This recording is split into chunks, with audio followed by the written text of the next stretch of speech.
just you know.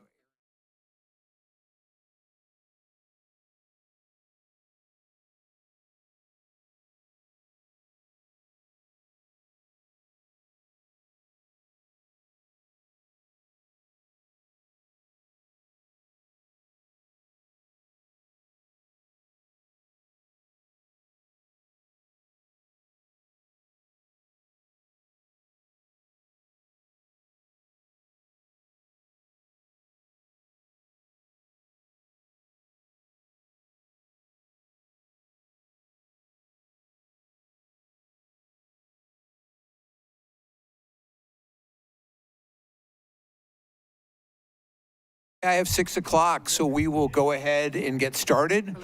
And first up on the agenda tonight, we have a short-term rental discussion. I think it's really important that we're having this discussion this evening. Since these rules have been put in place, we've been able to collect a lot of data. There have been changes in the market, so I'm looking forward to a really robust conversation on this. And it will start this evening. We'll have staff make their presentation, and then I will have some members of the short-term rental community will come up and they will present some of the data they've been good enough to put together and they put a lot of work on, and we'll go from there. Can I have 1 minute, please? Yeah. It downloaded blank, so I'm going to have to re-download it. Okay. You might have to look at my dog. Okay. So we've got 60 to 90 seconds of awkward silence. Okay. No, because we thought only one person was coming.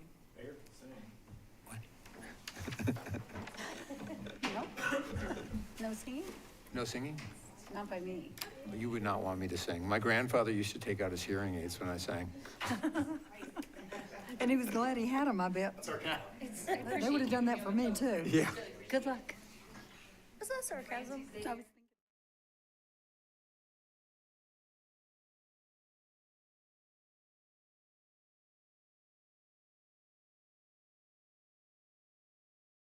So nobody on Zoom will be able to hear us. They know that. I sent them a message. They'll have Okay. to listen through YouTube and send me a chat if they have something that they would like to add. The difficulty is that YouTube is a little delayed Yeah, it is. on regular Zoom from a regular meeting, so I'm just letting you know. I'm Yes. sorry. That's what happens when one becomes slave to technology I and know, technology I know. doesn't So, work. How much is the lag time from YouTube to? I'm not sure, actually. It's noticeable, because when Nanoseconds. you're watching it, Yeah. you know, it's like somebody's sitting down when you finally, I was told 40 seconds when I had issues last week. yeah, that sounds 30 about seconds, right. okay, yeah, so I will, if it's something that we can Yeah. take outside of the meeting, I will not disrupt the conversation if it's moved on, but I Okay. just want you to know that Yeah. there's Okay. a little bit of an issue. Okay. I'm ready. You're ready? Awesome. Okay. Looks like it's. So we'll go ahead and start with staff's presentation on the short-term rental. All right. So my name is Poppy Thorpe, and I'm the Deputy City Clerk. I do the short-term rental kind of managing on the city side of all the licenses. The City of Salida maintains a regulated short-term rental licensing program through a program that we use called GovOS or MuniRevs. There's us, and then there's kind of this bigger company that sort of helps manage all of those licenses. GovOS and what we do kind of regulates all of the licensing. I can't read my own notes, sorry. There's a couple different things they regulate, not only the licenses, but also the payment of all the occupational lodging taxes. And there's several other entities to that. Short-term rental licenses are regulated by different policies, including zoning restrictions, annual renewal requirements, and residency rules. A couple of the different things, as far as for applications, and that's a lot of what I do with the short-term rental stuff. We manage those with different timeframes. So depending on where the short-term rental falls within the city limits is dependent upon when the timeframe is when they can be applied for. So commercial and industrial zones are sort of run and regulated the same, those can be applied for a new license all year round. So it doesn't matter when they want to apply. The residential zones, we only accept those new applications May 1st through June 1st. So if you're wanting to, start a brand-new application, that doesn't come out until the 1st of May, and then those are due by June 1st. And then as far as renewals go, the city asks for all renewals to be in by June 1st, and then we try and have all of those renewed, which, we go through an approval process. We try and have all that done by June 30th. So the renewal process is technically June 1st through June 30th. Renewal process is kind of big. It several things that we go through, review and approval happens in the city clerk's office. Applicants have to provide proof of ownership of their residence. They have to provide proof that they're a Chaffey County resident. New applicants must submit interior and exterior photos of the property. There's a couple different things that planning requires that they have to look at as far as for a set number of parking spaces that's allowed for the property, different things like that. That goes into the new applications. And approvals are processed first in the clerk's office and then on to planning for new applications so that they can go through their process to determine if they meet all the requirements. There's license fees. The license fee is $1,000 for a new application. There's also a $200 administrative fee for a new application, and then the renewal fee every year for whether it's whether it was a new application or a renewal, that's always $1,000. So that's yearly. We just obviously went through our renewal process, and so at the end of June and into the first couple weeks of July, we were really going through all of those applications and then trying to run reports and numbers so that we could better understand like how many we have yearly and what zones do they fall in, where are they, that sort of thing. The system that I mentioned earlier, GovOS or MuniRevs, their reporting system is difficult to navigate. It's pretty hard to, I guess, plug in the right things to generate the reports that you're looking for. It's kind of hard to understand exactly all the information that it can pull. But we were able to get some pretty good numbers. So for going back to 2021, so we've looked at the last 5 years to compare numbers. In 2021, the total number of short-term rental licenses in the city was 183. In 2022, it was 185.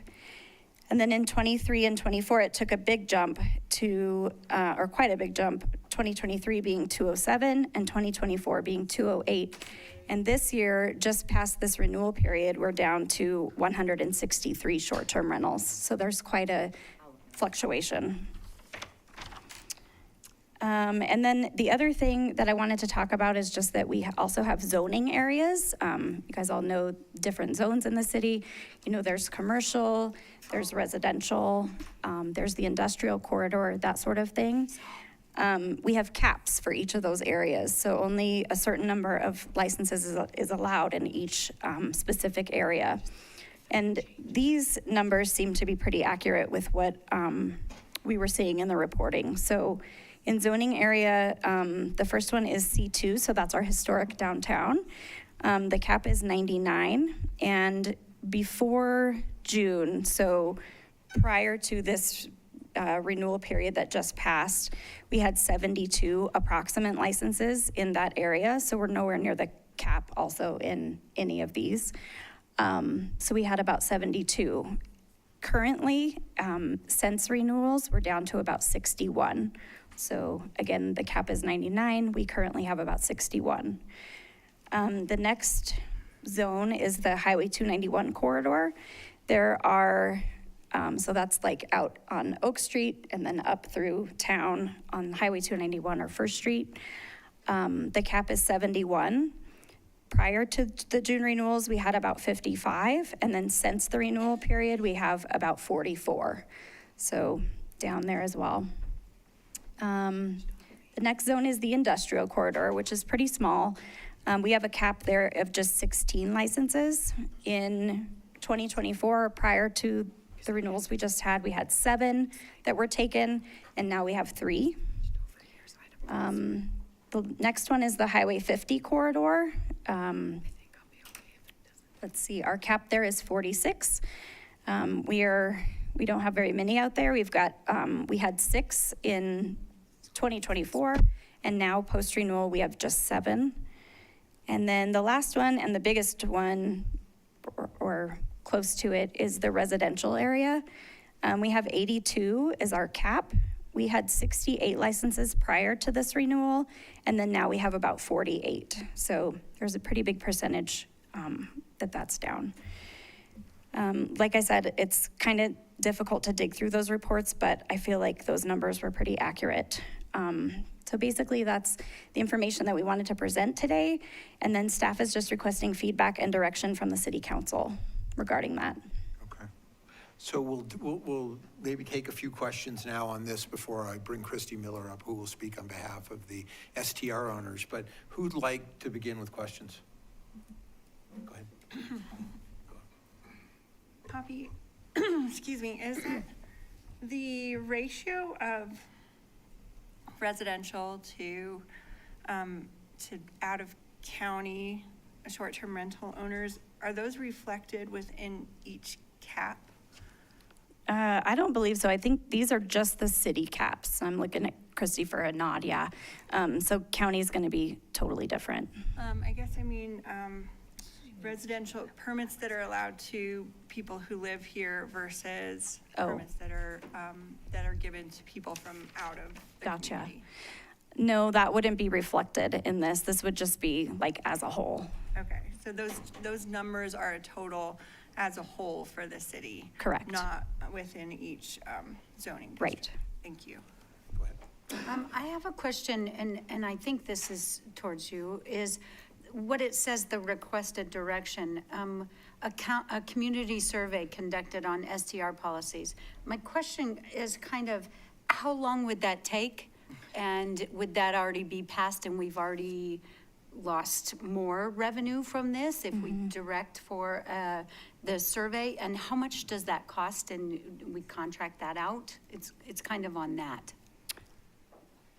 Do you want to speak to that? I could a little bit. Yeah. Sarah might be able to speak to it a little bit as well. So the cost could be variable. It depends on, if we do something in-house, we could use our marketing and communication firm. We could, utilize like a professional surveying company like Magellan Strategies. So depending on how far, how big we want to go with it. As far as timing, because the renewals we just went through that process, and, there wouldn't be much of a change for the STR license process until next year. It could be completed before then. If the council wanted to do something prior to the next renewal year, you could decide to do that at any time if you wanted to wait for survey results or not. That would be up to the council.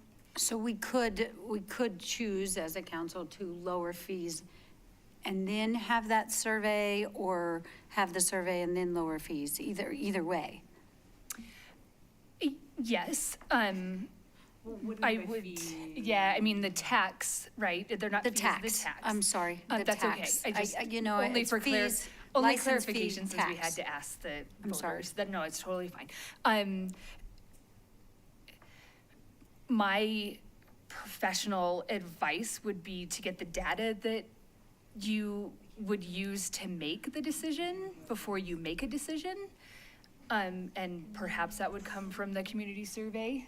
I just want to add, if you remove a tax, you need an election to put the tax back. That's all I want to say. Would not remove it, right? We can lower it. To lower it. Lower it, right? Right, we could lower it without that. You could, but if the community survey came back in such a way that the council wanted to reinstitute the same structure, you couldn't do that Without without a voter. vote.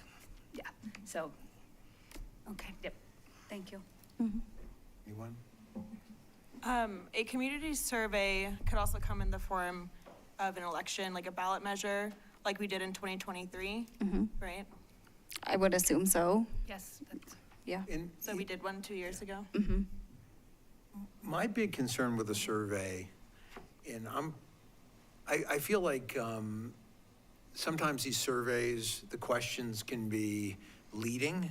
And like I look at as an example, what happened around affordable housing, which was the reason many of us ran for council, where it came up as the most critical need in the community by a wide margin.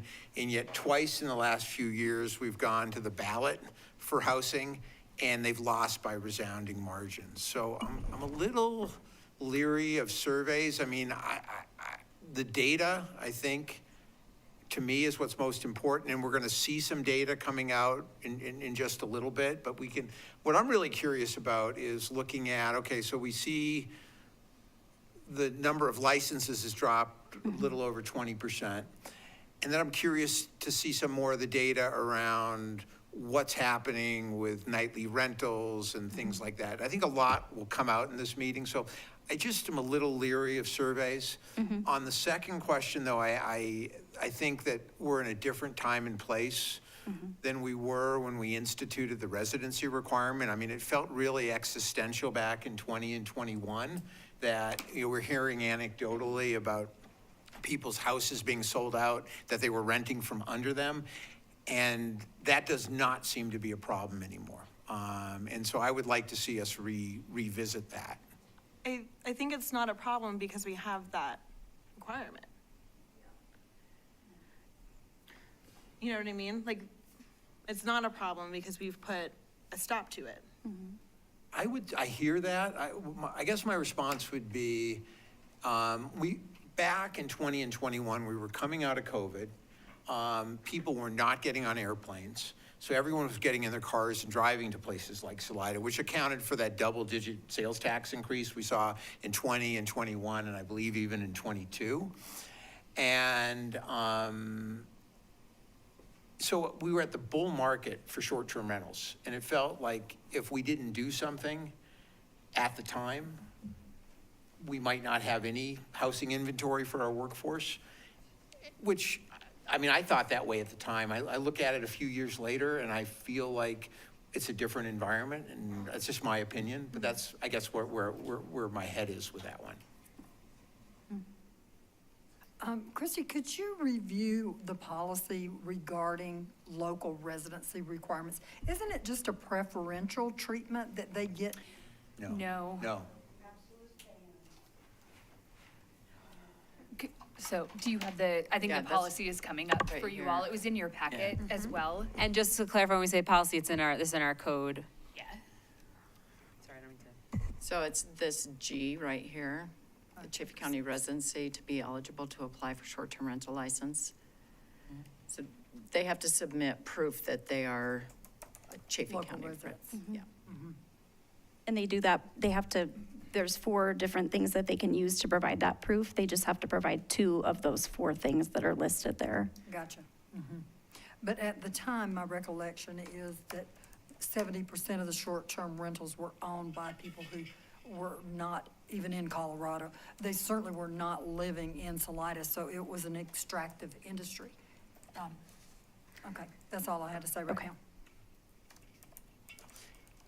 And where this sort of came up, I recall, is people probably remember with the Palace Hotel when they condoized. And a lot of those were really small units, studios, et cetera.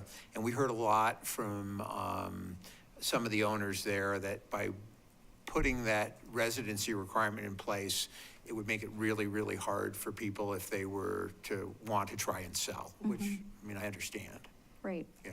I do get that feedback from people when, they're going through or just calling to ask questions. Yeah. But certainly from that building, Yeah. yeah. Yeah.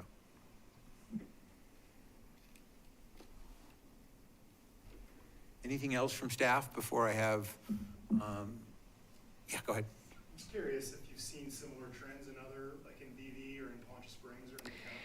So we have a system that Christy and I can use in the clerk's office that we can it's like a forum sort of for other clerks and clerk's offices that we can ask questions. And she recently, I'm talking about Christy Keller, gets confusing. So she recently asked that question about like what are the trends in other municipalities and things, and I think Christy, I don't know if you want to answer that, but we definitely have asked those questions. I only got 2 responses, and one was people weren't renewing because of the VRBO fees, and the other response was people weren't renewing because of the city licensing fees and taxes and. Yeah. But I didn't get a really good response from the clerk's listserv. I also just went to a conference where I was able to speak to a lot of other clerks from different municipalities and cities and things around the state. And we talked a lot, one of the classes, we were able to talk about short-term rentals and things like that. And I definitely got that feedback from other people that were in my position too. I know that's not like tangible data, but they were having the same sort of discussions in their towns. So it seems to be trending. And we did a little research just nationwide, and there's a noticeable decrease in the way STRs are being used post-COVID. I think it talked about inconsistency of, the different places where you're renting, people traveling for work again, and it's easier to rent hotel rooms, that, renting out a complete house post-COVID isn't as necessary as it used to be. So I think nationwide, we're seeing a decrease in the usage of short-term rentals for a variety of reasons.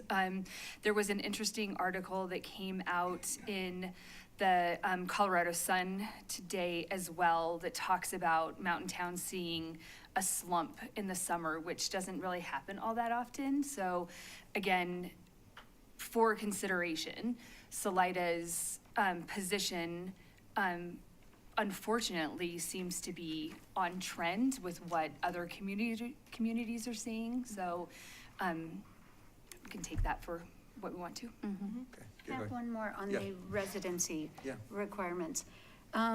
So when this was put on here, that you had to be a current resident, Yeah. before that, were they not, or after that, are they not allowed to renew? If somebody owns one of those from out of state or out of the city, were they allowed to renew? Oh, yeah. They were still allowed, but then if they sold it, Right. they The could license not. didn't transfer. Correct. Okay, Right. didn't transfer unless It they, never well, it couldn't Couldn't transfer, transfer. but they could reapply if they lived in the city, In the county, Chaffey County. in the Chaffey County. Right. Yeah. Okay. Yeah. Okay. All right, I'm going to go ahead and ask, unless there are any other questions, I'm going to bring Christy Miller up, who's representing the STR community, and they've compiled some data for us. Oh, a lot of Christies here tonight. Yeah. Thank you, Dan. Will we have the slides up or okay. Here we cool. go. Thank you. I could either talk through the entire deck and then stop for comments at the end, or we could talk about each slide. What would you prefer? Well, how about if, as questions come up? Cool. Yeah. we can Sounds just great. check into the audience. Thank you so much for having us. We have several owners here and online who are all involved in this. I am here as a spokesperson, but it's definitely a group effort for everyone to come together. We know we've had this conversation in the past. There have been votes in the past, but the difference this time is that we do have a very complete data set this time to talk about and show some trends and effects of the taxes. Just an agenda overview so we can move on.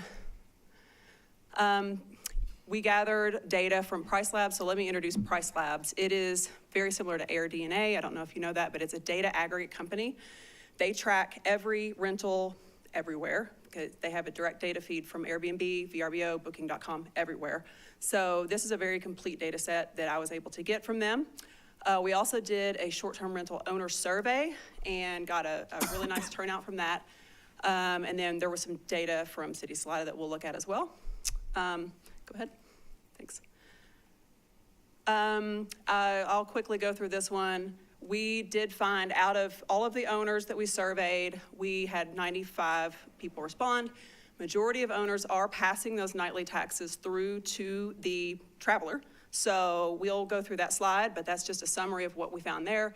In the Price Labs data, we do feel like there's a significant correlation between the increase in nightly prices and the decrease in occupancy, which therefore leads to a decrease in tourism. So we can move to the next slide. These are slides about the owner survey. So we did a survey chimp or whatever it's called for all of the owners. We had 95 people respond. The first question was regarding the nightly occupancy tax of $15 per bedroom per night. How are you collecting the tax? Majority of owners, 67%, are passing it through 100% to the traveler. This has resulted in an overall increase in nightly rates, and we'll see that in some of the data that we look at. Next slide. Next question, in regards to passing it through, how are you passing it through? We're gonna look down at a breakdown of how you can pass it through in a future slide, but most said they're either increasing nightly rates, 21% said they're increasing the rate, 33% said they're adding additional fees, which you can add on top of the rate, or the other 8% said that they're doing a mix of both to pass that through to the traveler. All right, this is an important slide for me. I really wanted to get this data because we've had this idea come up in the past that short-term rentals, the very small number of short-term rentals that we have here, are eating up all the affordable housing, and it's just not true. So I wanted to ask people, if you were to not get your license renewed this year for some reason, what would you do with your house? And only 1% of the respondents said that they would sell their home for less than $500,000. Everyone else said they would either sell for over $500,000 or they would rent for over $2,200 a month. We had a very small amount of people who said they would rent it out long-term between $1,200 and $2,200, which may be affordable. Either way, we wanted to use the results of this slide to try to hone in on these homes are $1 million homes. They're $800,000 homes. They're homes that are probably not going to be sold for a workforce housing type of sale or might not be rented out for a workforce housing type of rental rate. So these are more expensive homes. And then the last slide, we are all struggling to find housekeepers and keep housekeepers because as occupancy has decreased, housekeepers are not able to find as much work. And let me note that this is a completely different housekeeping industry than your housekeeper that does biweekly cleanings on a residential. These STR housekeepers are used to doing 2 or 3 turnovers a day because of the volume. We all pay them at least $40 an hour. This is a very good wage. So we just wanted to ask, and I'm not sure if this tells us a whole lot, but we do feel like the housekeeper's main job was cleaning our STR. A lot of us have had to find new ones this year because many are leaving town. They can't find work. Next slide. So now we're into the Price Labs data. I worked with Price Labs to get 5 years of data, very complete data from Airbnb, VRBO, any of the rental platforms. And Mateo Wheeler, who's here tonight, who used to be a short-term rental owner, he surrendered his license this year, is a data scientist, and he was able to analyze this data for us, and we are more than willing to give you all the raw data. But the blue line is ADR aggregate, meaning average daily rate.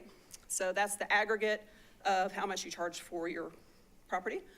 As that increases, the orange line is the occupation rate, meaning how many people are traveling. As the blue line increases, we have a trend downward on the occupation rate. So it all kind of started to happen after the vote with the $15 per bedroom per night tax. So we do feel like as we've been pushing these taxes through to the traveler, we've seen a decrease in occupancy. All right, next slide. And then we thought, well, maybe we're seeing a decrease in bookings and occupancy because there aren't as many rentals out there. So we got that data from Price Labs too. Active listings are shown on the dark blue line. So active listings were increasing as average bookings were still decreasing. We've seen this. I added this last week whenever this data was shared by the city. I think there was a small error in the OLT, but we're not really looking at the OLT, we're looking at the STR data. So from Q1 of 24 to Q1 of 25, Q1 versus Q1, we saw a decrease in revenue from short-term rentals of $14,640, 10% overall. So I know the The idea here was to increase the taxes on the short-term rental owners and try to get more revenue and spend that on affordable housing. But unfortunately, the pendulum has swung too far one way, and we have people surrendering license. We have travelers who don't want to stay here because it's more expensive, I think, which we'll see on the next slide. Actually, this slide is different, but let's talk about downtown tourism, because I want to hone in on the map of the short-term rentals there. A big clump of short-term rentals are mostly downtown, walkable, bikeable. And we feel that these short-term rentals are directly keeping downtown businesses alive with the tourism. We have locals that are visiting, you know, we've got the hotels out on 50 and they're visiting as well, but these short-term rentals are the heart of the tourism that's keeping the downtown businesses open and thriving. And the circled chart on the left shows that downtown sales tax pretty much correlates with our occupancy rates decreasing. So starting in 21, 22, 23, 24, we've seen a flat line and a decrease in downtown sales tax. So we feel like there is a direct correlation between those. Next slide. So there was a little bit of chatter about how the rest of Colorado is doing things, and Hey, we do Christy, have. I'm just going to stop for a second before we go to this and see, do we have any questions thus far before we move on to this comparison? All good? Okay, sorry. Sure. We had a question about how the rest of Colorado's doing. Is tourism good? Is it not? So we did a comparison between Salida and BV. This is for, and there's a lot going on in the slides. The next slide, I'll break it down.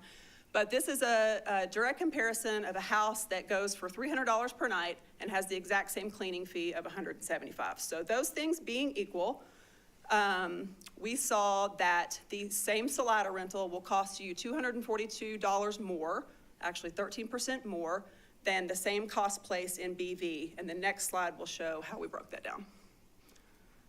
So the nightly rate, we're looking for 4 nights is what we did here.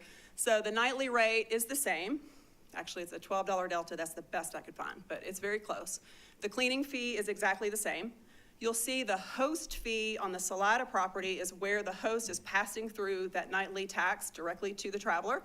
It's $180 because that's a 3-bedroom place, $15 per bedroom per night, $45 per night. For 4 nights is $180.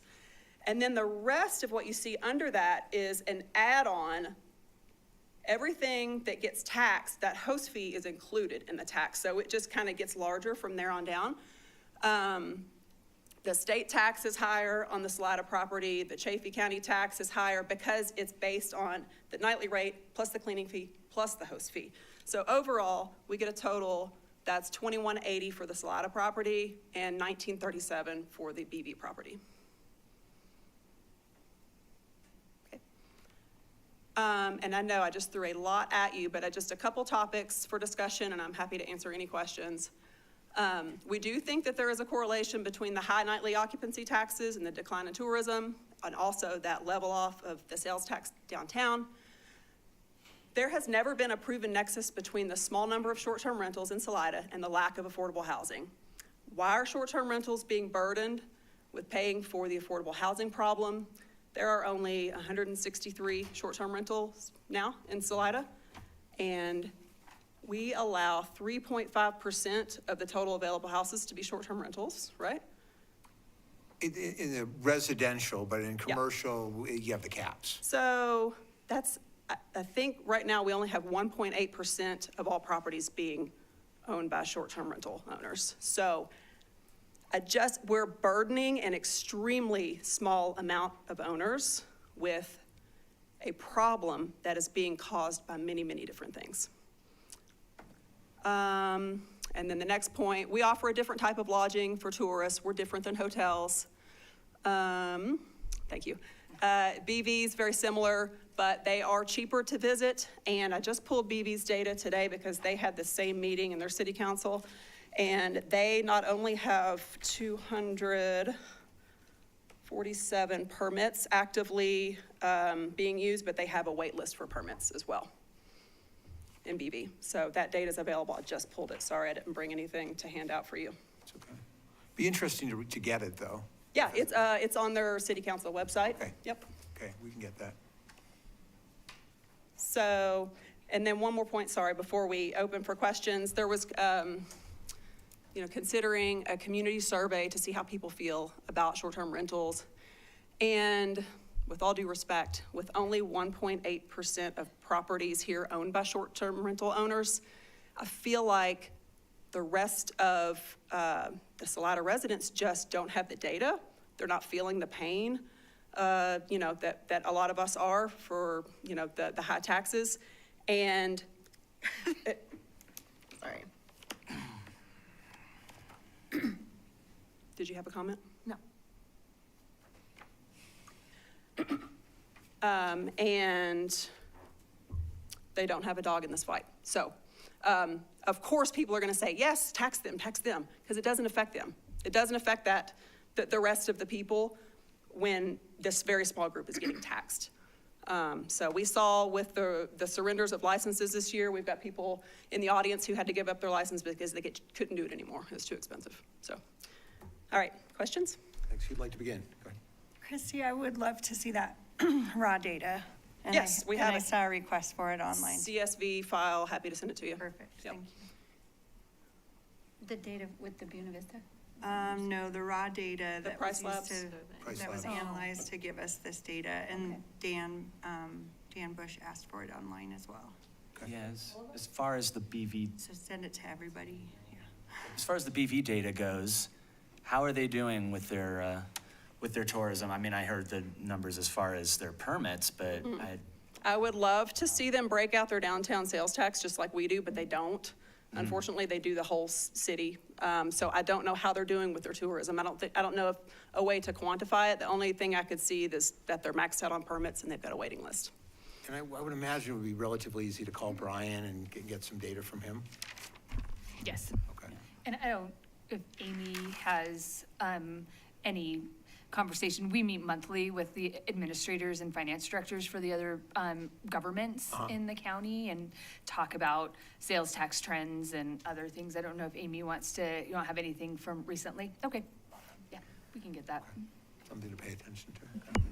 and I guess just to answer the why our STR is being burdened with affordable housing, we had a vote. At the end of 2023. Understood. That's why. Understood. People spoke Twice. The 2 people, votes. 2 times. I That's why, understand that's that. just the why. No, I don't think this is productive. I understand there's been 2 votes. Those people, all right, here, let me give you an analogy. We're going to make people who drive purple cars pay for all of our roadway construction around here. I don't own a purple car. It goes to vote, so I'm like, sure. That very small group of people drive purple cars, let them pay for it, sure. Of course it's gonna pass, of course, because you don't have that burden and somebody else gets to pay for it and it gets solved. So that's why it passed twice, of course. Okay, well, and then, in democracy, a majority wins, right?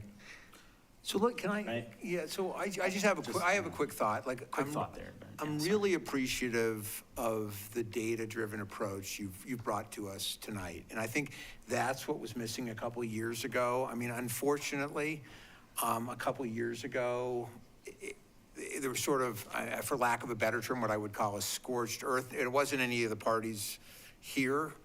And I mean, I think it was unfortunate, but I'm glad for the data. And I look at, for example, our inclusionary housing policy, where we periodically take a look for, are there any consequences? Are there any that are unintended?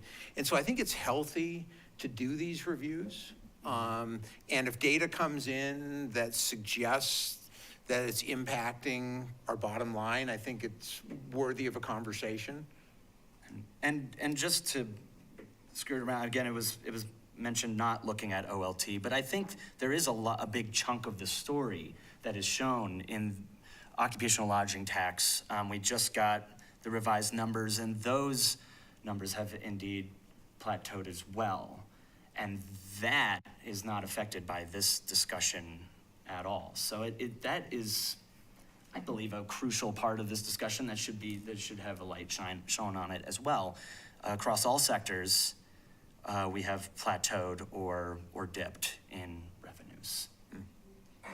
I think it's important too, to point out that the survey was only completed by half of the STR owners. So there's 190 STR owners at the time, 95 took it. We only have data from half the people. I'm curious. It's a great response, and it's all opinion-based too. The STR owner, it was a feel-good thing to like, what would you do with your house? But the Price Labs data is raw, actual data from the last 5 years. That's hard to argue with.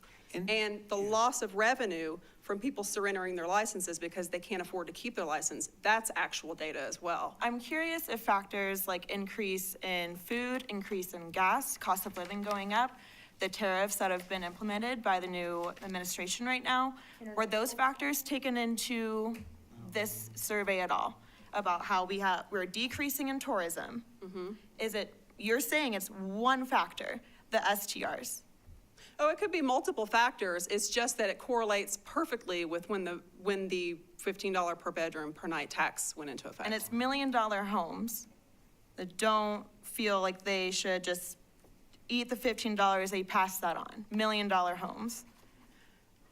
Until you have managed a short-term rental, I know Terry Devaney is in our group, but she can't be here tonight. She represents many of the permit holders. Until you have dealt with the expenses and the active participation in owning and managing a short-term rental, it's hard to speak for an owner.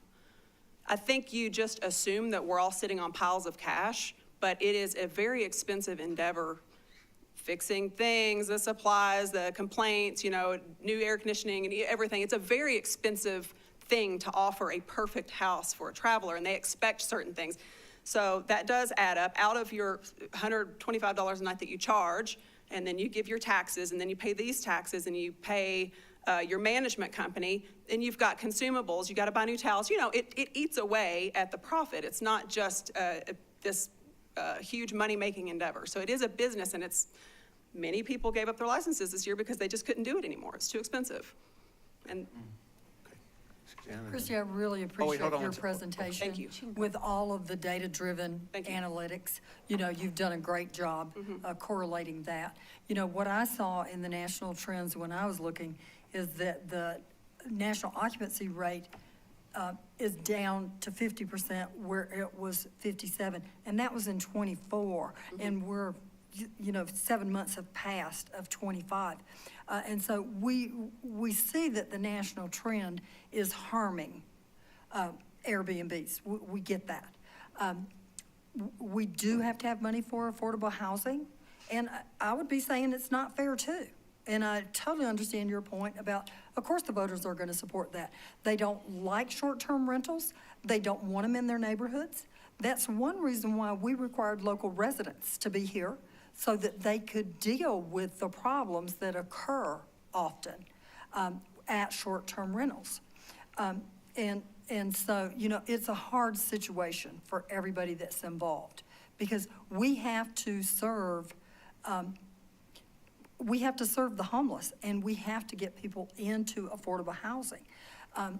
The fact that so many of our homes are owned by people who don't live here is driving the problem as well. I understand that there's a lot of factors, and I really appreciate your reasoned approach to bringing us data. thank you. This is, It's not a work conversation. session. Please. No.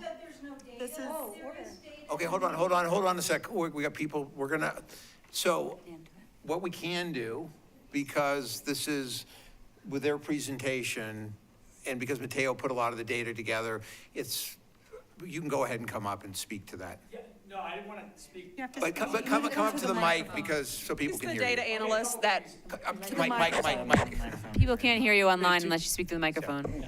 Not really appropriate to compare to a national average.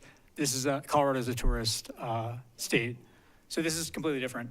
And then going back to the types of cohorts that actually rent Airbnbs, it's probably more affluent. I don't think they're the type of people that would necessarily, stay on 50 at a hotel. Another thing would be, I had a third thing, but yeah, mostly I just don't think you should compare to any sort of national average. And we can make an effort to pull better data about how the Colorado tourism industry is doing. I think that's the proper approach. Okay, thank you. Okay, go ahead. So I think that there's a bigger thing happening here. We're just talking about this data, these nightly fees or taxes, and then the $1,000 fee. And in saying that, what is the loss to our tourism around here? I think these are a niche for tourism. They bring in tourists, they bring in people who stay here, people that go out to eat at the restaurants downtown. Where's the loss of revenue that is calculated with that? The loss of sales tax that has come from the difference in what we rented before and what we rented now. That's not just affordable housing losses. That's loss of sales tax. Is there a way to promote these also while increasing tourism? Where's the loss of revenue to a business who pays sales tax, and those people are employing the housing, the need for the people that have the need for the housing, the workforce housing. And in saying that, if they don't maintain a certain amount, the restaurants and such with our tourism, they're gonna lose, maybe not have another employee. So we don't even need housing for that person because there's not gonna be an employee there for them. So the city is losing money, the state is losing money, the county is losing money when you're talking about these being down. It's not just the STRs, and that's a huge, huge problem for our entire city. So we can't just take this and say, well, STRs will be fine. They're not fine. The housing fund is not fine, and we can't have one entity pay for the entire housing fund. My other question, after going on my rant there, is what are we using our housing fund for, and what have we used it for? Go ahead, Chris. Some of it's, yeah, there you go. Chris, you. So we have been using it, we used it for the pre-development costs at First and D. We're using it as a grant match to the $7 million that we received from the state, the county, and CMC to put in infrastructure at South Arc. Those are the two main projects currently. We are reviewing, we're reviewing proposals for the senior LIHTC project, and will most likely be using some of that for that project. Now, that's what I said, yeah. That was the first thing that I brought up. What's the total? The total is less than $2 million. It's important to quantify how much we have as well and how much each of those projects could take. And who else is contributing to that fund? The Or what other- inclusionary housing, when their fees in lieu. Okay, go their into the their affordable fees housing in lieu fund? go with that. So it's inclusionary housing, it's builders or developers, and STRs, and those are the, I believe that's all. Yeah. Confirming, yes. okay, so, well, back to that, thank you for that. Is if these STRs are down, and it's possibly because of our license fee or our sales tax on this, our $15 per night tax, imagine how that calculates into a compounded effect for our businesses, that where these people come into town and now they're not gonna stay there, or they're not gonna go out to eat, or they're just gonna stay shorter, or they're gonna stay in Buena Vista if we have that data, or they're gonna stay somewhere else. And then another thing that comes with that is, what is the county gonna do with their ballot that is coming up? Are they gonna put 2 to 6% tax on top of this? Yes. Yeah, we have that data. I'm sorry. We have one more piece of data that I think we circulated today, and it's how Salida compares to a bunch of other Colorado towns in our tax and how we add up, and then what would happen if we were to get hit with the 6% tax on top of what we're currently paying. And I'm not sure if you can share that or not. I think everyone has it. Oh, it's a in front handout. of them, yeah. Do we know if that's coming? Well, we don't know, I mean, it's a It vote. is on the ballot for November. It is going on the ballot? Yes. Sounds that way. And again, if it doesn't affect you, of course, you'll vote it in. So we very much expect it to pass because most people do not own a short-term rental, so it doesn't affect them, so it will pass. Right. I think it's also really another part of this discussion, because we've had it so much during the election process or the ballot measure process, is that the reason why we are structured the way we are is because we're a statutory city. So the per bedroom, per night, we've already discussed, not ideal, not an ideal way to approach any kind of tax or fee structure. We had no choice. Our hands are tied by being statutory.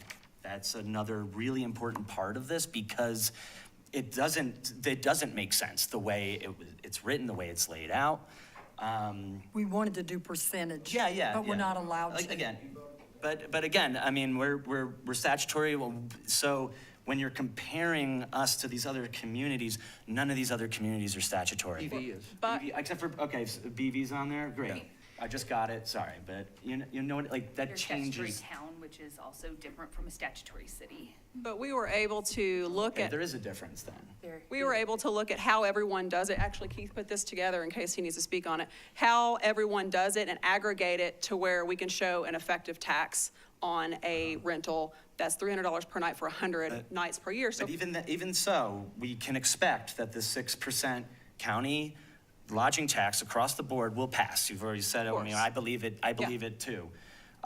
Changes the conversation again, where we are, it completely changes our percentage. I mean, we are in a position where we can't approach this in what appears to be a common sense structure because of our status as statutory.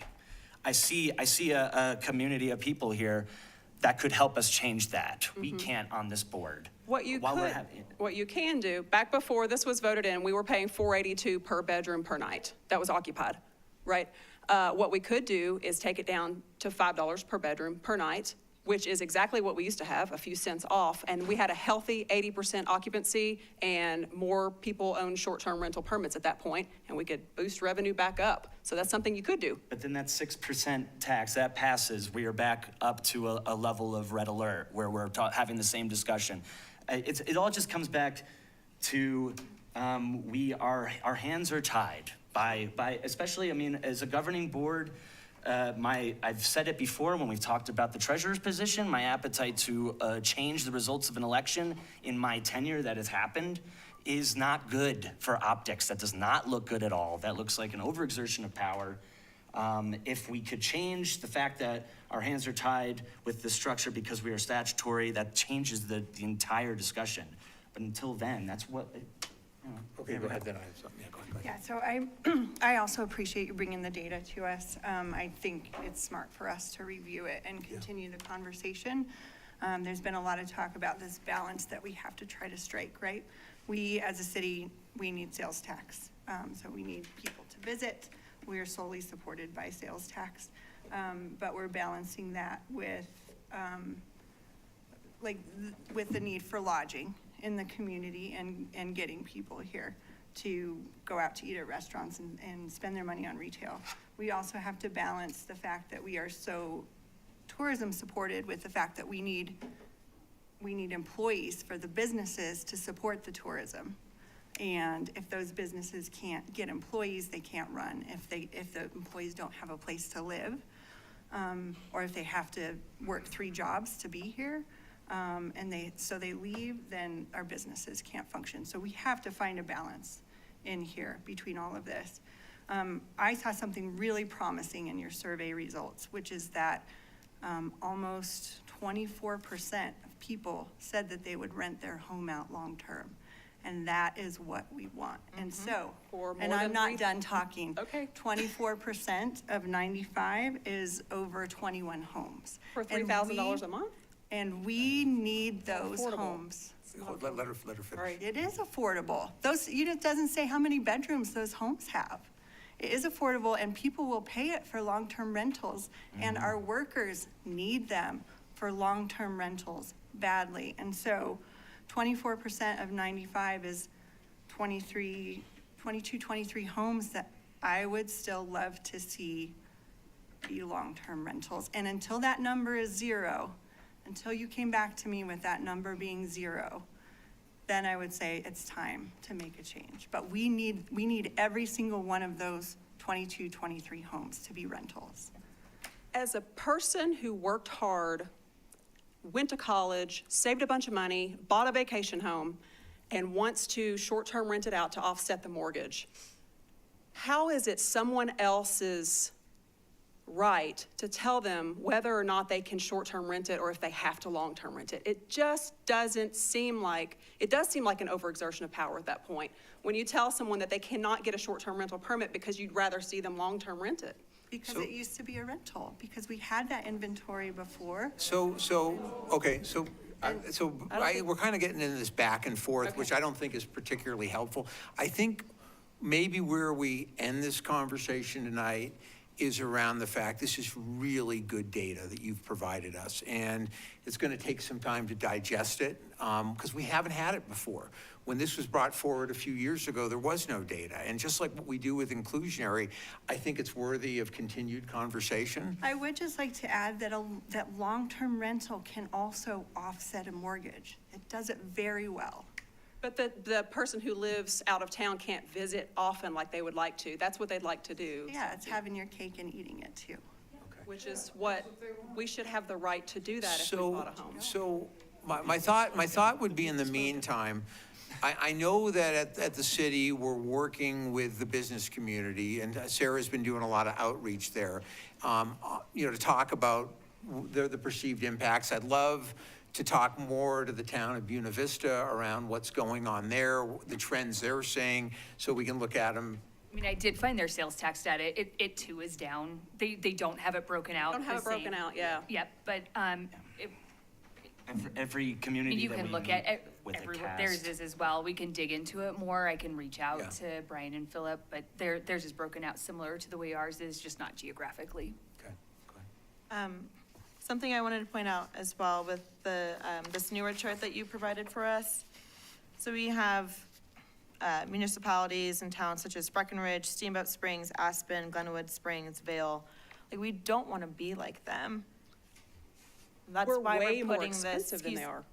Yeah, So that's why we're putting this, and that's why we have this, so that we are trying to keep this for our locals. That's why you have to be a Chaffey County resident. Like, this is supposed to be for those who live here.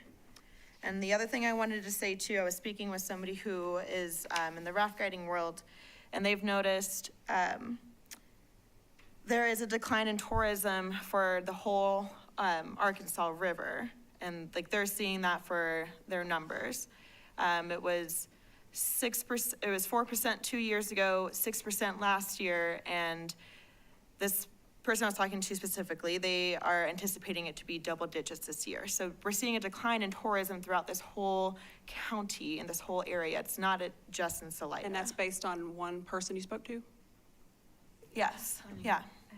Okay, I'm well, just we have pointing data out from every anecdotal- rental for the last 5 years. I'm just pointing out some that speaks to anecdotal evidence, that's all. And I've already told you that this survey here as well, you guys are not looking into factors like the cost of food going up. Everything is increasing. People are not traveling as much. COVID is no longer a thing. We don't have this boom that we had before. People are just not traveling as much, point blank. And I notice also you're very careful to use the word correlation instead of causation, because causation is, this is because of this. Correlation is, these two things are happening at the same time, but also what's happening at the same time is occupational lodging tax has plateaued. That's another thing that's happened that it could be, correlation. I think what the cause is less people in general across all, whatever they're utilizing to stay here with is less. And OLT has nothing to do with this discussion, and that has flattened. Can't overlook that. This changes the story. Any analyst will tell you that. All right, we're going to wrap this up. I mean, I really would like to see people I think this is a good starting point. I think we can take a look at the data, and I don't think this needs to be adversarial, but go ahead. I have another comment. I was here when there were very few businesses here. I've been here a long time. Some spots were hard. I know as a city, we are not trying to government overreach, and we shouldn't. And part of these taxes and fees probably are creating that, because these businesses we should help promote their tourism. As a city that relies on tourist sales tax, we rely on sales tax for everything that we do here. And we should help promote these to bring in more sales tax if we can. I think that is our responsibility, not to take the license fee and the STR tax on per room and tax them at 40%.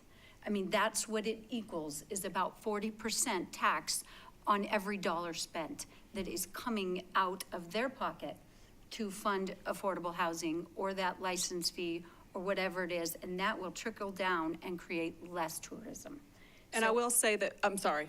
Yep, so We've circulated this to the downtown business owners, and many are very pleased with what we're bringing you here tonight. They're watching online, and they want to hear what happens with this because they are feeling the effects. So the Salida Tourism Alliance is business owners and short-term rental owners. And I hope that those people watching online will communicate back to us, whether it be a phone call, an email, coming to a council meeting. That would be helpful. Yeah. Okay. Thank you, Christine. Thanks. Thank you. Thanks. Thank you. Appreciate you putting together the data. Thank you. Okay. there was no handout on this, right?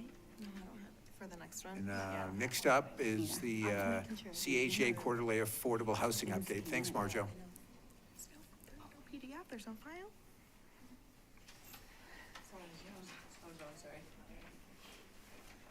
Just one note before I get started. I think when I had reached out initially on the quarterly, we're hoping to have Reed and I co-present. So he is online. We work so closely together, it makes sense for us to kind of report on the same time. So I'm actually going to give him a little bit of time tonight as well. So, Marjo, you may not have been here when we mentioned, I don't know if he'll be able to actually talk to us because Okay. we're having some Zoom technical issues. So okay. if he is, it'll be at least 30 seconds delayed. So we'll have to ask him to talk and then wait And 30 then seconds for wait him 30 to come up. We could all use a moment of zen. That's right. So Reed, just be prepared. Okay. I just wanted to make sure that was okay. It's fine with me, yeah, as Okay. long as we can get it. And I don't have a ton to update you on. Just before I dive into sort of the update, just following up on that because it does overlap with housing. When we do in affordable housing emotionally like to find a villain. And there is loads of empirical studies on the impacts of vacation rentals, short-term rentals, and affordable housing. And it is not a 40% impact on rents and prices. It's between 1% and 3%. People coming in and buying property has a 10% impact on prices. So there's a lot of good data out there on sort of what the impacts are. So, planner, I tend to think in terms of proportional impacts. While I would love to see more housing funding, just do look at it in terms of that sort of sustainable development is what we're trying to do. 24 rentals at below $3,000 would actually kind of be within the market because it's about $1,000 a room. So there is correlation. However, other communities where they have put stronger restrictions and even banned them, they did see a price decrease, but they didn't necessarily see a lot more rentals, or because those went up for homeownership versus rentals. So you can't predict perfectly on levers, and I don't envy any of you in trying to figure this out. But as the organization that is trying to find that ability to mitigate impacts that might be happening, I hope it is a discussion informed more by data than emotion, because it's emotional for all of us. So moving on, some good news. The key things I wanted to update you on, we will be putting in a grant application on August 15th for $1.6 million for the crossing. That's a DOLA housing development grant. It went through an LOI, and now we're at the invitation stage. That is not a guarantee, but that is an exciting step forward. We plan to do a similar application for the flour mill in the fall cycle. We're trying to stagger applications in that regard. So both of those are on our radar for continuing to kind of move towards funding. That does not mean if we get that grant, we have all of the funding. There's still a funding gap, and we'll have to find additional funding sources. But we will be much closer to the funding and financing that we do need, because there was a $4 million equity award. And then for Flour Mill, there was a $2 million equity award. So we're finally moving forward with financing and getting those in place. Marjo, can I interrupt? Is that just for the affordable units, or are you taking over the entire? Oh, no, that's Okay. just the I just wanted apartments. clarification because I was Yeah. asleep for a second or something. Yeah, that was just for the apartments at the crossing and the apartments at Flour Mill. Okay, thank you. And one of the reasons we moved the apartments into a Phase 1 application was because one of the barriers to that project is the cost of infrastructure, as you do know with all of your projects. So getting funding in on the affordable housing side would help move forward with some of that infrastructure money that's necessary to kick the whole project off. Thank you.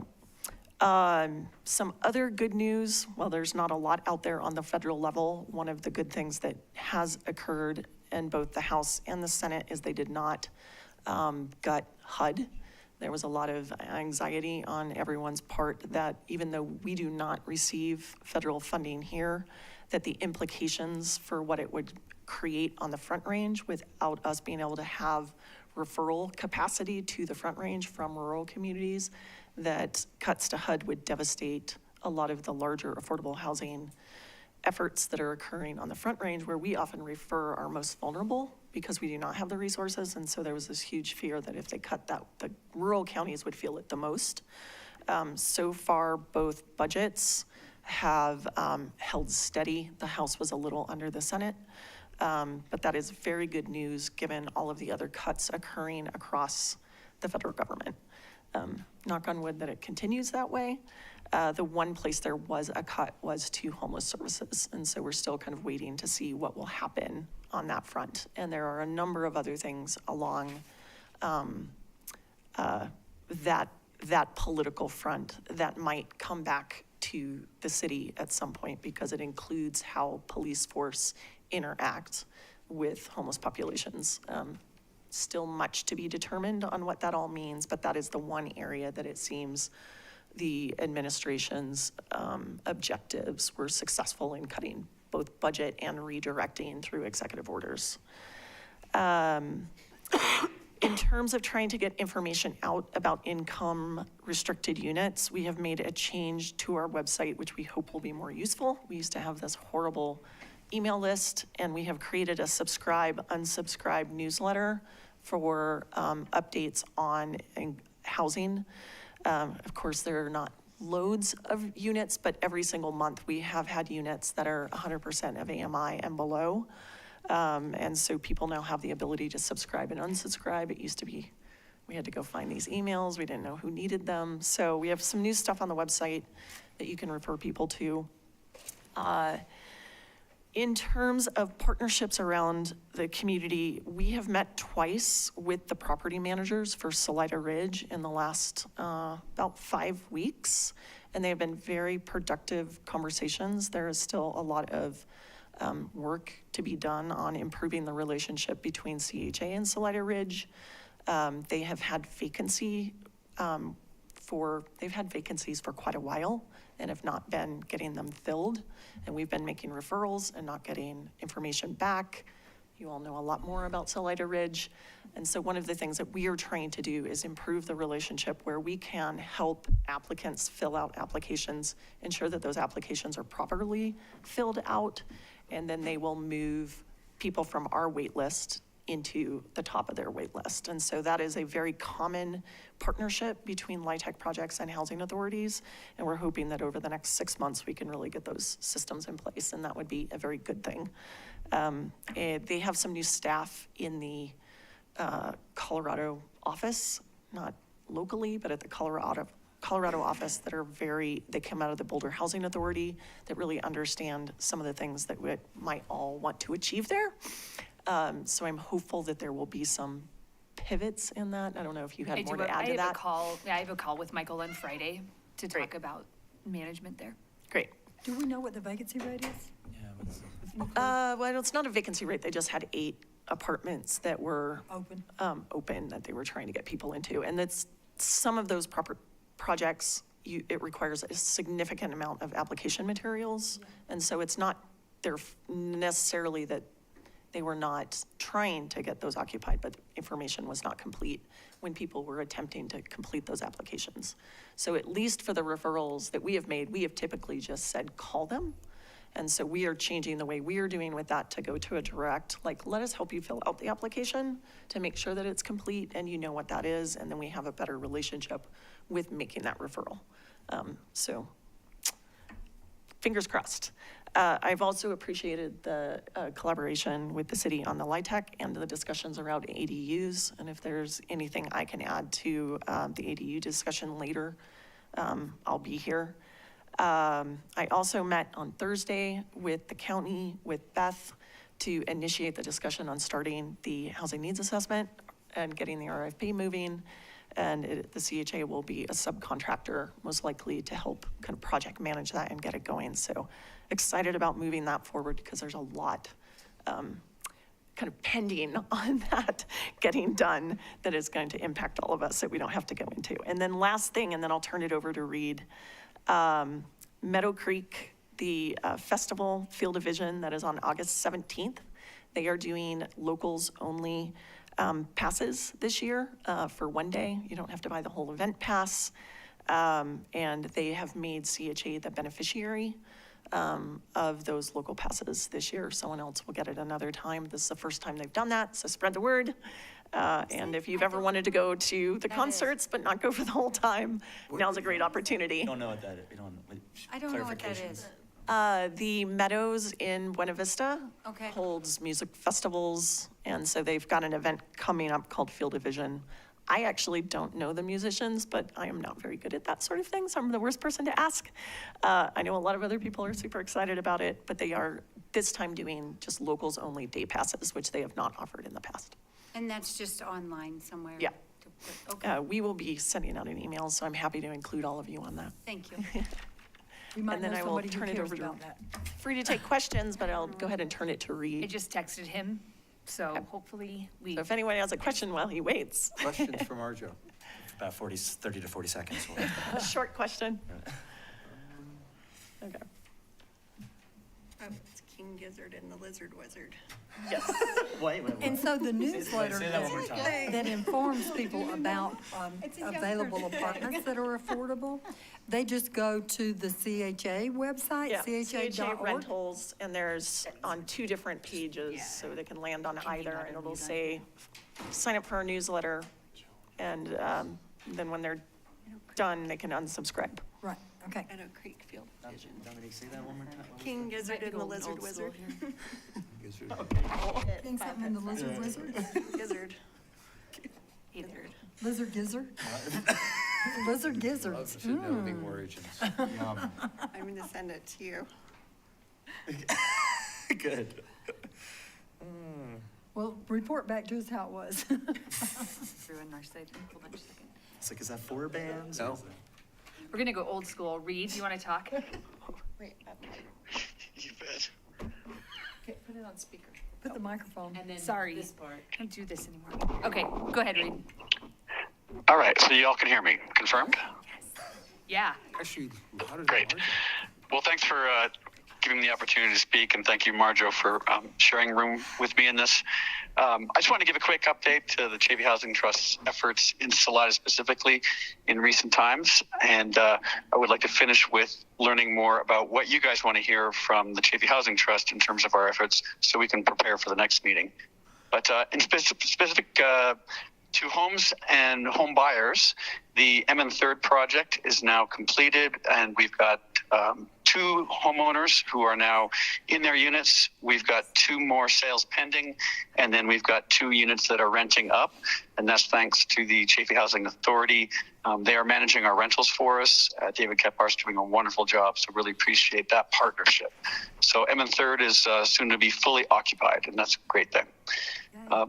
Also, we have the West End project out on County Road 140. We've got 3 sales executed there, so 3 happy homeowners. We've got 2 units rented, and we've got 1 unit that's vacant still. In terms of who we're serving on MN3rd, incomes for those home buyers are somewhere between $44,000 and $48,000 a year. And on the West End project, between $46,000 and $52,000 a year. And those are all 80% AMI qualified households. So fairly low incomes for folks who are now in home ownership. It's a pretty amazing thing. Next to that, I'd like to talk a little bit about some of the grant applications we have and what those are going to be funding, because I was asking for letters of support from the city. So our first application that'll be due on September 1st, this is the annual Community Housing Development Organization application, also known as the CHODO grant. And we get, last year was $45,000 from the state, and that is, it requires a match collectively from the municipalities in the areas that we serve. So we're asking the county, the city of Salida, town of Buena Vista, and also the city of Leadville and Lake County to support us in providing matching funds for that CHODO grant. On the housing production side, we've got a grant application going in for the scattered site model. And this is an approach that's new. They will fund us for 10 homes that are yet to be determined which homes those will be, but that provides the funding up front so that as soon as we identify those homes, we have funds available and don't have to wait through the long process with the Division of Housing. So that's an exciting grant, and we've asked for letter support for that. That one is due August 15th. And then lastly, there's a grant. This is every 3 years we apply for down payment assistance. And this is typically $25,000 per household that comes in at closing to bring down the cost to that home buyer. So it's a down payment on their home to complement their mortgage. And this application is going to be a little bit different. In the past, it's been a steady grant per household. This one will be actually a loan program. So they're switching it up on us. And it'll be a little bit different, but provides the same support. So you can understand that these grants are critical for our programs and our housing production. And what I shared with you in the beginning, just end results of that production. On the horizon, a little ways out, but Two Rivers 2, we've got 6 units that we're working on planning for development there, and also trying to figure out ways to support the flour mill. So with that said, I'm going to be happy to answer any questions. Questions for Reed? Reed, how much do you know it would be for the matching funds that you're asking for the first grant that you mentioned? CODA. What is the? I'm sorry. Sorry, yep, I will tell you. How much would the matching funds be for that CHODO grant application? Collectively, I need to raise at least $45,000. I've asked, well, the city of Salida participates through the Chafee Community Foundation, so it's a different application. Okay, But that's already in the community foundation. thank you. Thank you. Other questions? And then I would just follow this up because this is relatively new for us coming on a quarterly basis. If there are, depending on, you can always, have Christy reach out to us and say, hey, we really want to hear about X because it's relevant to other discussions we're having, or, we want a progress update on something specific, or you want us to go deeper into any questions. We're always willing to do that in addition to just like, here's what we're doing. So we just wanted to make sure that that's always available to you to know that you can reach out to us for that sort of specificity if that's ever useful. Thank you. All right, thanks. I did. Oh, yeah. When Yeah. is that grant? Did he say when? September. September. Okay. Of Reed, this is Christie. 2038. Would those matching funds need to be in 2025, or would they be spent in 2026? These would be for 2026. So the grant application is September 1st, but the funding cycle is 26. So if the council were to include something in the 2026 budget for this, would that be sufficient for you? It wouldn't be passed, and there's no guarantee that it would, Get paid. we'd still be, in a little bit of a place of not having a commitment when that's due. That would be acceptable, absolutely. And that's what we've done in the past until, I don't forget how many years ago, when the city switched to using the Community Foundation to do all its granting. And so we were channeled into that. But I would much rather have it be a line item budget for 2026 and go through the process that way. Okay, I will meet with you later to get the details on all of the letters that you're needing as well, so I can write those up. Fantastic, thank you. Thanks, Reed. And I don't know if you heard Marjo, but she was just letting the council know that if they had anything specific that they wanted the two of you to speak to at the next quarterly meeting, that I can reach out to you and set that up. Great. Perfect. Anything else for Reed? So are there any other matching requirements, or is that Chodo grant the only one?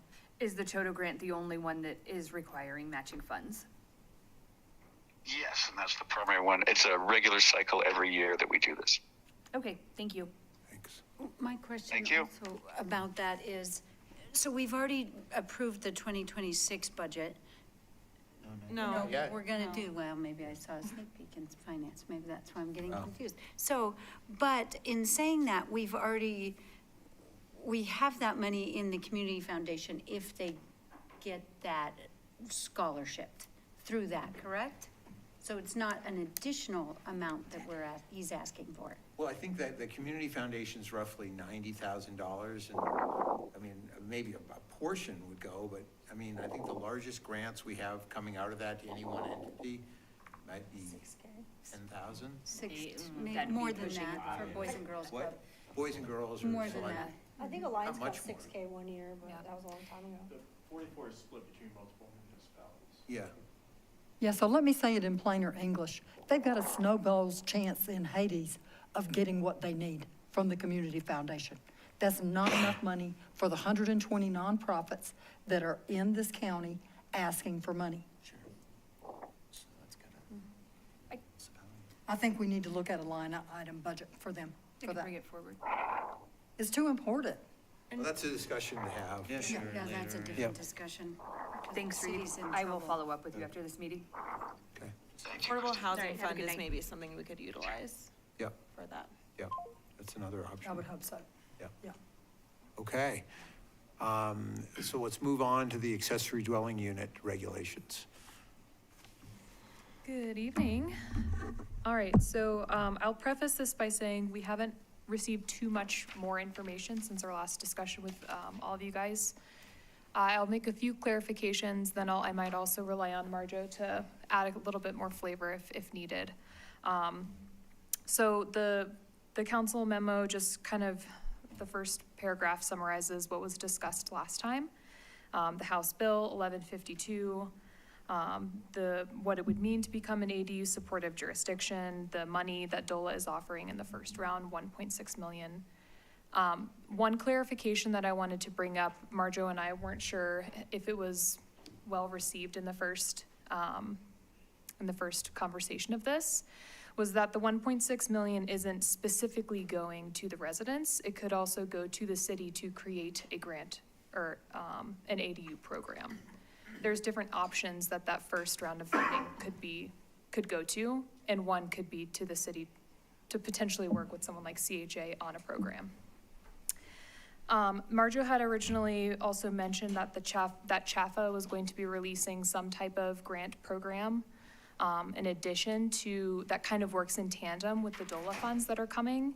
And the webinars that were held in July were primarily stakeholder meetings. So they were reaching out to jurisdictions, housing authorities like CHA, and they were asking us like, how would the program best serve your community? So they're still working on that program and what it would look like. What we do know about it is that it would be 8 million from state funding. There's 8 million allocated as part of. 8 million allocated. Yeah, why don't just come join me. She didn't love as much as I did. The way the two funds, so it's the 6 million, whatever, for the Prop 123. 1.6 from DOLA. 1.6 from DOLA, and that goes to program funding. And when I mean program funding, it means it either goes to technical assistance, which would be kind of internal stuff, or it's fee waiver reimbursement, which goes to the city if you wanted to do a fee waiver, which tied into you don't want to do fee waivers because you don't want to bear the cost. That's one way to pay for the costs. The other pool of funding from CHAFA, they're looking at 4 different alternatives. Essentially, there's 2 differences between the 2 funding alternatives. One is, and these would all go towards the costs of construction. through a loan program, but there's multiple loan methods they're looking at. 2 of them are looking at principal buy-downs or mortgage point buy-downs, because the mortgage rates right now are messing everything up. And they're like, that's how we're gonna have the biggest impact in generating production. There's 2 programs that look like that. There are issues with those, or everybody, housing people was like, but then the money just goes away. And so the other 2 options that they're considering are more of a revolving loan fund. And it would either be a revolving loan fund that goes through CHFA directly to a homeowner for a low interest loan. And we were all advocating for like free money, like 0 to 3% interest. Or it would go to nonprofit organizations, housing authorities, and we would distribute those as either grants or revolving loans ourselves. So pretty much anyone in the housing world was saying, keep it revolving, because then we'll have a larger impact. But there is a lot of interest from property owners in it being point buy down, because money is expensive right now. So 2 pools of money, different purposes, but they work in tandem in a program together. And to clarify, the eligibility to receive the CHFA funds, you have to be a prerequisite would be to be an ADU supportive jurisdiction. So when it says eligible borrowers, what are the criteria for that?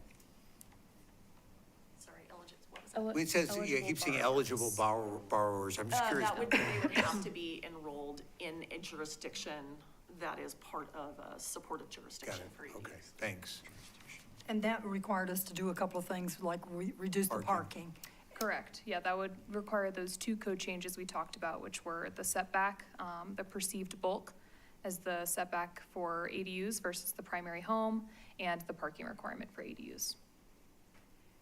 And it's not a $1.6 million grant that we would receive. It'd be a That's- portion of that, correct? Portion of that, correct? Spread across the state, right? Yes. Clarify that one more time. Sure. Sorry. I think the way to think about the funding that's coming to jurisdictions versus to for construction, the program would be developed and have a target. And as an example, other communities that are doing this are looking at their housing stock and they're saying, we want to target 8 affordable units for the next 3 years. And in order to do that, what do we need to do as a community? We need to have pre-approved plans, and we need to have some technical assistance for someone to help work them through both the entitlement process as well as potential funding through CHFA. That's what a program funds. You're not getting millions of dollars. You're getting like $80,000. You're not getting huge grants. It's to help you build up the ADU program based on whatever your target is for a program goal and work towards that. And something with like annual implications. Thank you. How long will it take to implement this? I mean, if they can ever work out all the kinks? To implement our code changes or the grant program? Well, if you're a person trying to build an ADU, when would they be able to apply for the revolving loan? Or the points off, or both? 27? Stay up here with my Yeah, just hang out. Marjo's So very knowledgeable about the very CHFA. first, the very first step is this creation of the supportive jurisdictions, and that's the phase we're in now. Yeah. So the first funding just went out for those who are ready to go into the supportive jurisdiction program. So that grant for them to create their programs is just getting underway. The funding from CHFA, those guys move, and it was all guys, move very quickly. I would say they will have that in place by probably Q3, Q4. And they've got the funds, it's just setting up the systems, and they can do that. So later this But year. They're going through they're weighing what's the best way to invest the money. So I would assume, given the qualified jurisdictions, grants are going out now, those will be by the end of the year. But they were not specific on the timeline, but I would assume it's moving in line with other Prop 1, 2, 3 components. Thanks. You guys? No? For it, it's a good idea. Okay. We should do everything we can to increase flexibility and help people build and infill Kristen, oh, sorry. I agree, and I think that's great light on that. Well, I think, because I know we had,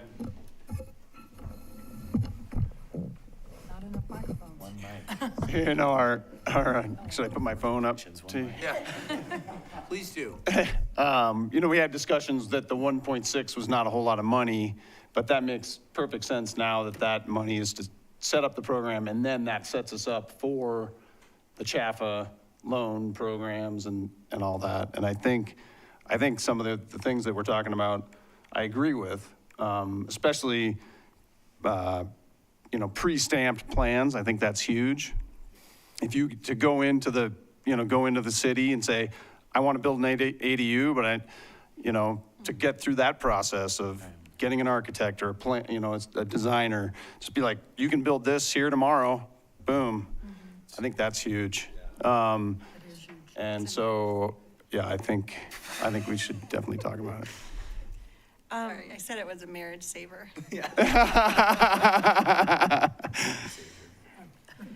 Kristen, really quick, for the land use code parts that would be changing, correct me if I'm wrong, it would be, we would require a off-street parking, and then the setback would change from 10 to 5 feet for the ADUs? So currently, our code requires 1 parking space per ADU. So the House bill is a little gray in when you can provide it, and in a lot of cases, we might still be able to, but the one kicker for parking is that we can't require it if adjacent on-street parking is allowed, which is most places in Salida. But we can require it if there's room on the site. So usually there is room on the site. So it's kind of gray area. But we would just have to do some wordsmithing of the code for that piece. Okay. And then for the setbacks, yes, right now we have kind of like a perceived bulk. So the closer you are to your property line, the shorter the structure has to be.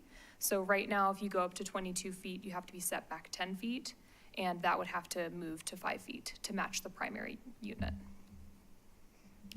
Didn't we also set square footage standards for ADUs, like 1 story is 1,000? Our code is compliant with the House bill requirements for square footage of 800, ADUs. right?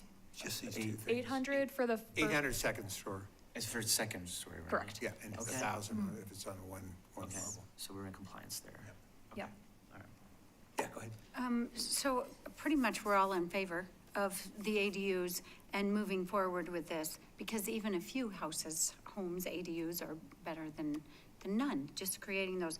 And I know I asked this last time, and I cannot remember looking through my notes. What is the cost to us to implement this? Is that staff time, which generates into your labor? That's our cost, or are we having to put something in this? Sure. There is a 25% match for the DOLA funds. I don't know what there is for CHAFA, if there's any, I mean, that goes to the residents. Do you, Margaret, are you aware? The one thing I did read in the grant, just because it does, you can ask for staff time, but if you already have DOLA funds for staff time, you can't fund that same Which I am currently complement. covered. So This that's is where double you would dipping. potentially contract, and it would depend on what your program looks like. I mean, CHA is interested in how we might be able to work Access with that. you on this one as well. To help with particularly the if there's a- labor? Labor for sure, even seeing if we can't raise money for match, but not making a commitment until we get there. But the cost per, like if we set even 6 unit, like Durango did 8 per year was their target that were deed restricted or covenant restricted for a time period. There is a trade-off, it's not in perpetuity, but there is a time period in which you try to make it so that it's in some AMI range. And that's managed generally, that deed would then be managed by us. But the costs of producing, plans and all these other things would potentially be able to cover it. So it doesn't have to be a $100,000 grant. We can figure out in terms of what's a good target, how many would actually be realistic, what would that cost, and come back with like a cost proposal and say, we given our budget in year 2026, we're gonna delay until 2027, or we're going to go for 2026, but we're going to go for a very small grant to achieve a small goal and see where we go. It's opting in that gets you access to CHAFA. It doesn't mean you have to run a $300,000 grant program. And one other thing, and then we'll hear from Bill too, is that opting into the ADU supportive jurisdiction, DOLA hasn't given any promises, but they have indicated that they might have these pre-approved plans available for jurisdictions. Like maybe someone in Durango has said, we can provide these for the state level. And then we might have access to those. Again, no promises for that, but they've kind of said that's one of their internal goals. And ladies are doing great on this, but I just wanted to throw a little bit of realism, I guess, into the timing aspect of things. The first phase of opting in is at the end of this month, and we would not be able to meet that deadline because we just don't have those particular codes written into the land use code as it is. The next one is anticipated for sometime in January. If this body feels like we need to go ahead and make those changes, it would probably be ideal to hear that now because we still have the time to do that and get it into the land use code that is going to Planning Commission next week. That would set us up on the track for being able to apply and become a jurisdiction, what's it called? ADU supportive jurisdiction. Supportive jurisdiction in time for January. Oh, anyone can correct me if I'm wrong, but my sense is you do have that direction. Is anyone? Yes. Okay. Okay.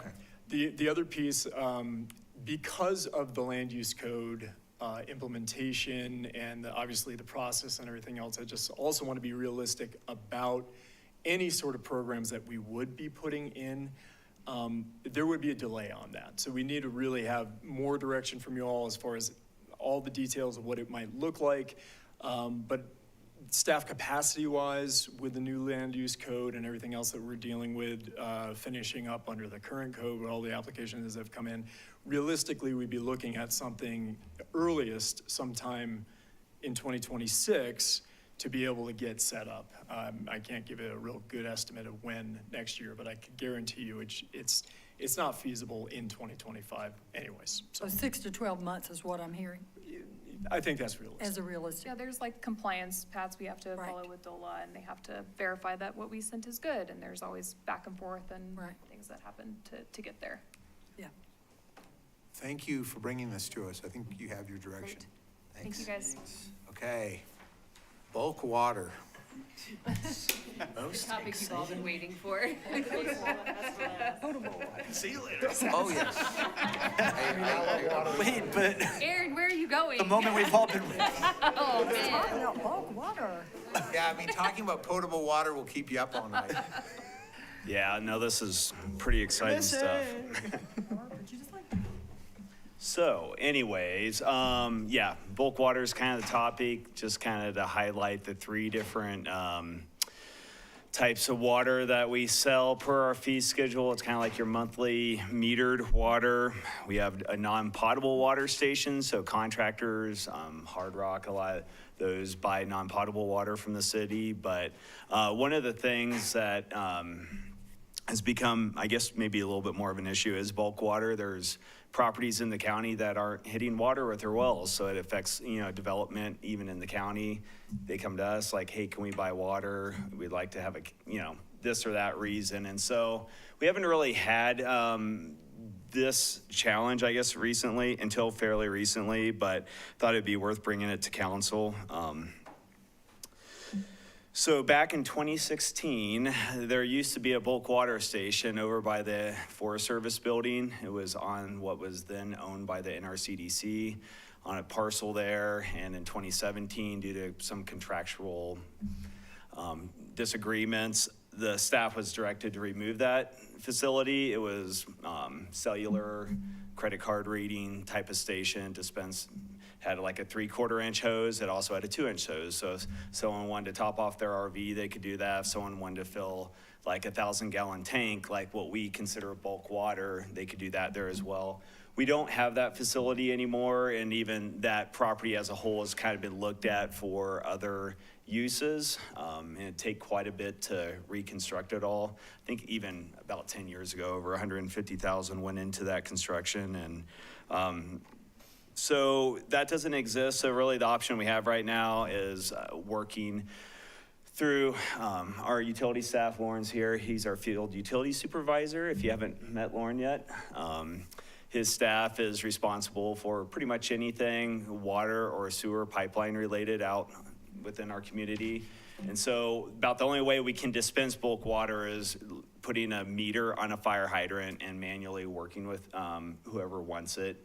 Right now, it's primarily been contractors that go through a lot of water, but I can mention, you know, there are some other needs that are cropping up, and it's kind of labor intensive, and we feel like we need to develop some policies behind it. So I guess there are a couple questions that are in this memo to kind of get staff's direction from you regarding, you know, what philosophically is bulk water intended to be for anyone that comes and asks, or just contractors, or this or that. And, you know, Lauren, if you want to share anything about like the workload that goes into providing it, you're welcome to come up, but definitely just wanted to get some feedback. And if I was in an RV, where would I have to go to get water for it? Right, yeah, Poncha Springs at the Visitor Center has bulk water and a RV sewer dump station. So for an RV, there's space too to get the big turnaround and wait in line and whatnot. I think one of the problems I remember seeing at the old site was you get cars that were stacked out on the Vanderveer Ranch Road almost to the highway during busy times, and it really wasn't an adequate site to support that. But yeah, Poncha Springs has that. Is that Salida treated water? No, Poncha Springs.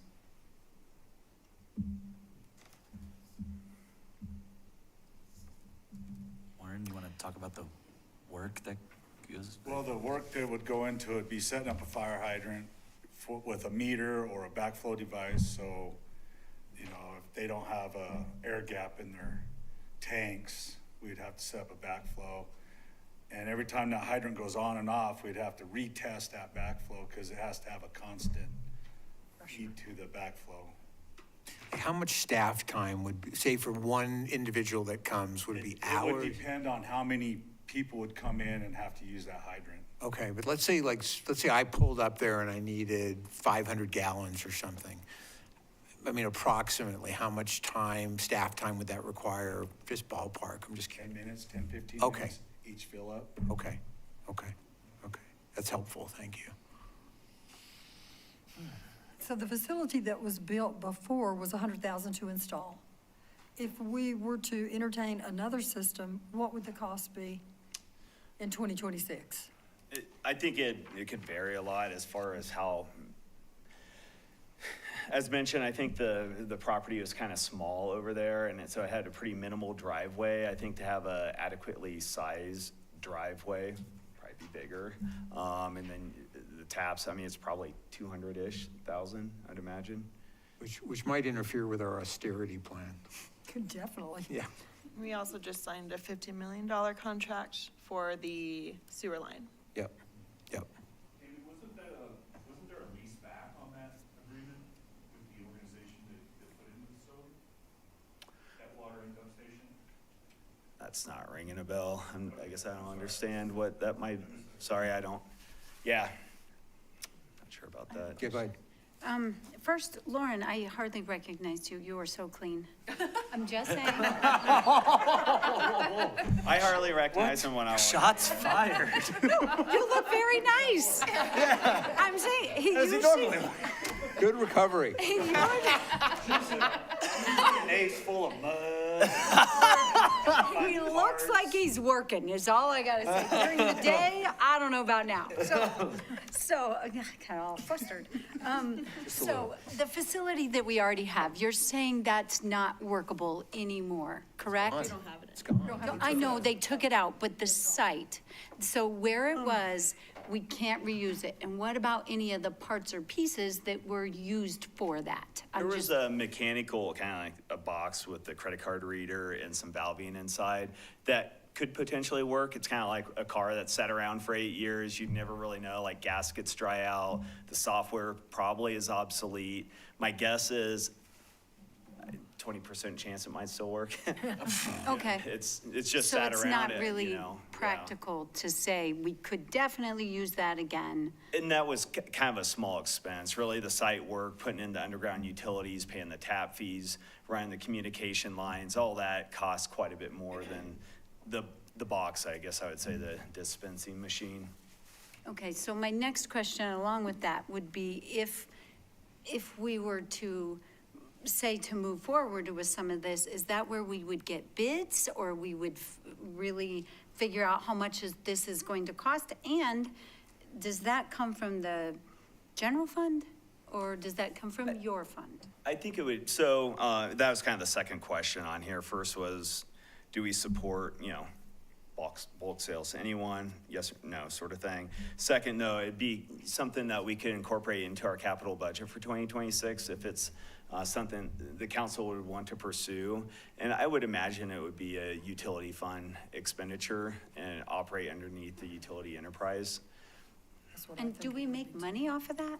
I mean, when we sold that before, were we making money off of that? It was pretty much cash flowing at a little bit, but not a lot. So it was It's not a break even. money maker, but you Break could even. probably break even. Breaking even, but it was a service to the community, Yeah. breaking even, and it wasn't your time and your guys out there doing a meter. The sewer and dump station was a little bit more, it didn't function great, and, you know, you might get different feedback from staff on that. You know, there's just, people would kind of rig it up and prop it open, do all these sorts of things, but the bulk water side, you were over at the sewer plant when you guys would get called. Was it very high maintenance or?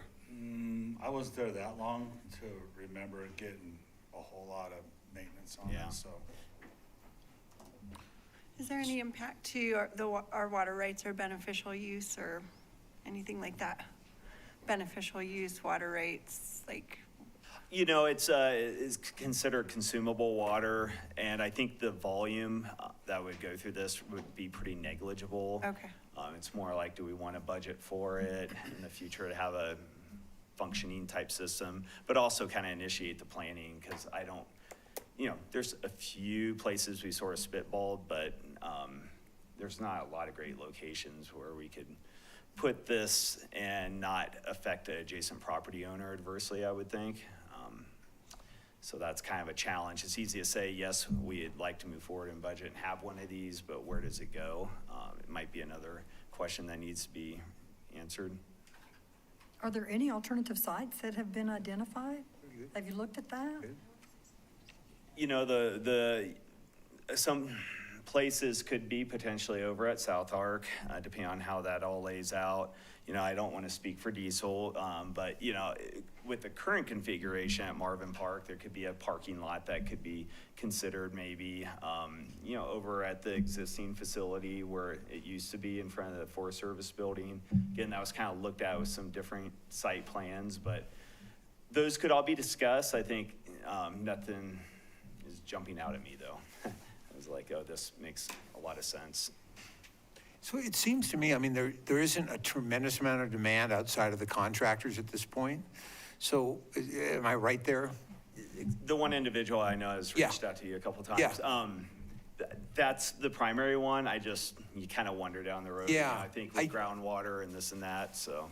I just wonder, you know, given the state of the budget right now, if, you know, contemplating putting something in that would be a significant amount of money when there isn't really the demand now.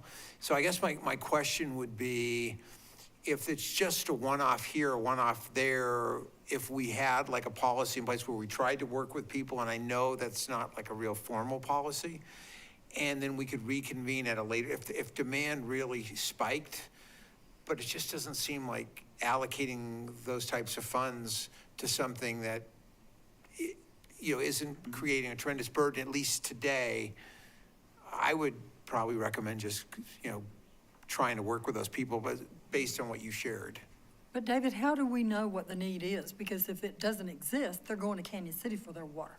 You know, and they are trying to get water delivered to their homes where they're not allowed to water their trees outside, for example.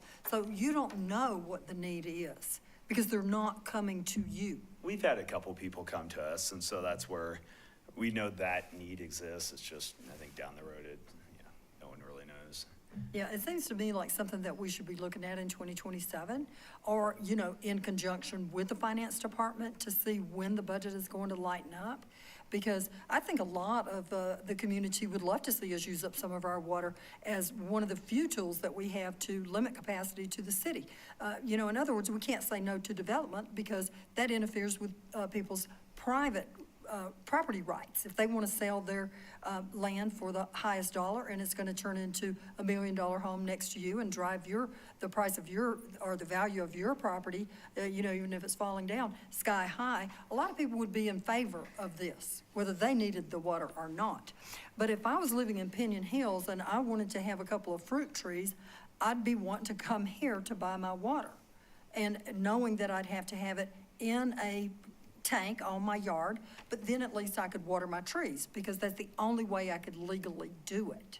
So I think it's something that we should not let go, and that we should figure out when we could do it in the budget. That's my take. And I would only say, and I'm not against any of that, but everyone who's a citizen in this community has access to water and wastewater. So they're covered. This would be for people that are outside of Salida. They're still our community. People in Pinion Hill are still our community. Right, but I mean, we're, you know, as a community, we're trying to take care of, I mean, the county. People first, I get it. I mean, the county handles stuff in the county. So it's just something to think about. I'd like to, you know, continue to work with these folks. I'm just not sure right now, until the budget is in a stronger shape, that we need to consider an allocation when there's not a tremendous amount of demand. That's why I said 27. Yeah, sure. It's not that, that's pretty close. Did you not hear me? 27 is like a year away. I don't think we're going to magically get all this demand in a year. What she's saying is bring it back next year and report to us how many people you had inquire about this. If you would with that. Okay. And I think as like sites redevelop, we'll consider the configuration and if we could plan for a location, so. Yeah. Thanks. Okay, thank you. Yeah. All right, appreciate it. Yeah, I just, really quick, no, you're good, David. Oh. I just wanted to own and say that I got pretty emotional lately about our SDR discussion. I'm the general manager over at Sweeties, and I had 2 staff members this week put in a 2-week notice because they cannot afford to live here anymore. So I came in with a very narrow mind, and I want to apologize to Christy specifically. Again, I was very heightened emotionally. I brought my work into this other work sphere here, and I apologize for that. I'll own that too as a fellow millennial. No, for just us two. No, you look great though. You could have been. You could have fooled me. Good recovery. All right, I appreciate that, thank you. Thank you. Yep, okay, thanks. All right, good night, everyone. What time is it?